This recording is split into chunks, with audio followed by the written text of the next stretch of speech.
It feels very weird speaking from a very, very empty classroom. When I never felt bad, come on, yeah. So this was supposed to be filmed in my classroom, but I was waffling on way too long in the video that I originally filmed. So I'm filming this from the comfort of my backyard, sipping coffee.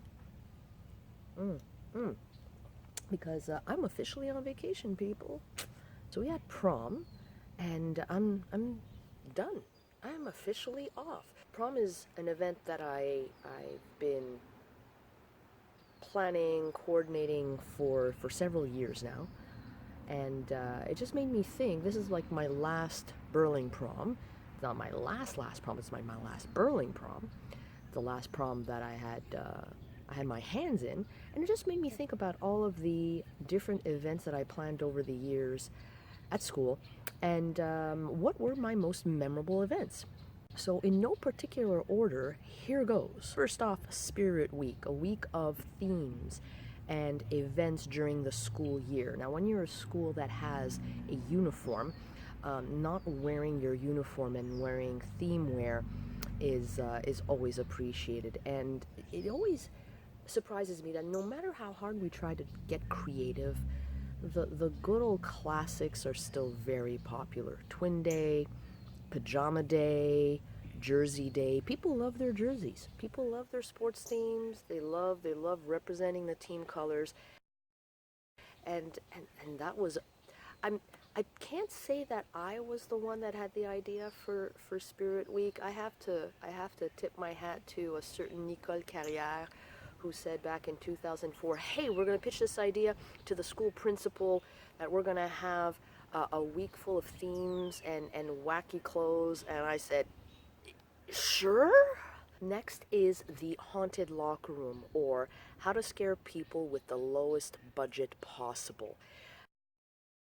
We took what was possibly the darkest room in the school and made it even darker and spookier. It was a resounding success. Even the toughest kids who think that, oh, you won't scare me, miss, would clutch my hand like they were 3 years old all over again. It was one of the most anticipated activities, not just by the... Could you pipe down a bit? I'm filming a video. Thanks. One of the most popular activities of the school year, but not just for the students attending the event, but the students planning the event. They wanted to be scarier than the year before, and that's great as a leadership teacher to have that much hype and excitement around an activity. That's good. Another very memorable activity, and we haven't done it in the past couple of years because, you know, people get older. Christmas for the children of staff. This was the kind of event that people didn't think would be a success, but I had colleagues who would tell me that their kids would be asking when they could come to visit mommy or daddy's school because they were looking forward to hanging with the older kids who became their, like, you know, adoptive older brother, older sister. And it allowed leadership students to bond with teachers in a non-academic setting, which is, in my opinion, fundamental to school culture and to school spirit. One of the biggest events that I've planned at school is probably the Urban Rainbow Fashion Show, which I have to say was not initially my idea. And no, I'm not going to mention who planted that seed in my head because we are not on speaking terms. And that is the nicest thing that I'm going to say right now. If there's one event that leadership planned that allowed for the most learning, it was the fashion show. I still have students to this day telling me, Miss, I learned so much from the fashion show. I know how to do cold calling because of you. And that was not anticipated. Students learned everything from managing models to prepping choreography to understanding the way music works to understanding how clothing works. And I'm summarizing here. It was intense, it was nerve-wracking, it was maddening, it was frustrating, but it was so much fun to do. And at the end of the day, we had a blast. It was the quickest hour-long event that I had ever planned. And I'm grateful that I was able to be part of that process. And finally, because this one is very near and dear to my heart, not because I'm a leadership teacher, but I'm also a French teacher, it's the BA Comic Con.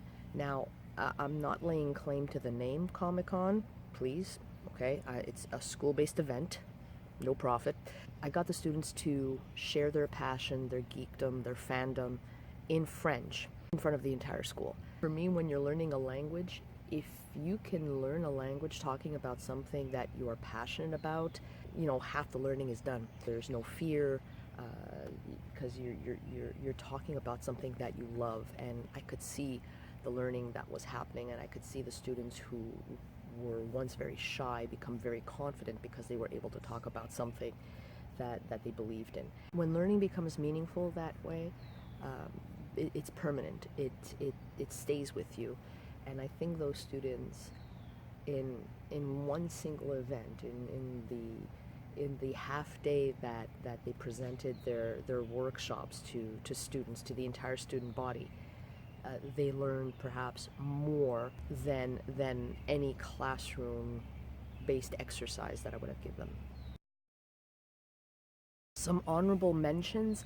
I tried organizing a bazaar, the Burling Bazaar, which was great in concept, but in execution, it allowed me to learn some stuff.